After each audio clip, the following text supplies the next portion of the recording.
Mag-grind po muna tayo. Ito. Sige na. Yan ang portafilter natin. Ito pa, sabi niyo. Ay, isang gano'n. Hindi, isang gano'n lang. Isang gano'n. Sige pa. Ay, hindi. Ayan. Tumama ko. Look. Ayan, ganyan lang. Tapos kapag gusto mo siyang i-stop, same ba? Gano'n. Okay. And then, i-distribute nyo lang po siya ng pantay. Yes. Sige ma'am, pwede niyo pong mamayin kasi kayo naman po iin. Sa akin yung kumain nyo, makita ko kapag mga barista, ginaganon talaga kapag nag-order ka sa ano. Ayan. And then, sige po, dito po.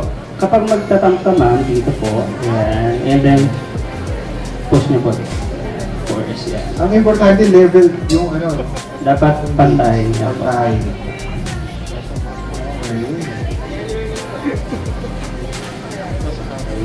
And then, pa-clean na lang po yung sides. Sige ma'am, dito na lang po kasi dito na lang. And then, insert po natin dito sa group head. Ayan. Okay. And then, turn nyo pati. So, extraction na. Extract.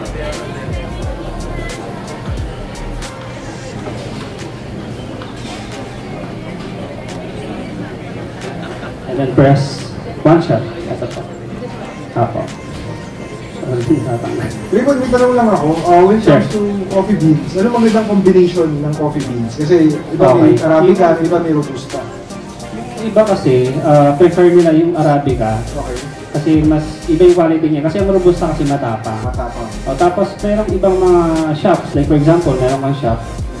Gumagawa sila ng mix nila na blend. Para iba yung lasa ng kanilang. Para balance eh. No? Yes. Matapang at the same time. Ibang flavor pa. So yung iba ginagawa, 80% yung Arabica, okay. 20% yung Robusta. So gano'n. It really depends on you. Yes. Okay.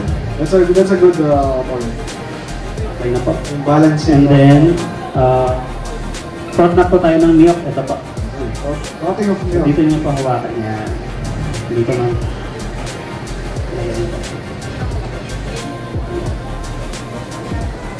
Sa ganitong, ayan. On ko na po So it's important that 45-degree angle yung steam wand natin. So yung tunog na yan, ito. Para mas-swirl po yung ayan, yung tunog na yan, yan yung nag-create ng froth, microbubble.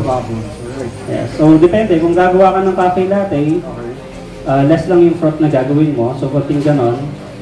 And then pwede mo na siyang ilubog yung yung pinaka steam one para makuha mo naman yung temperature.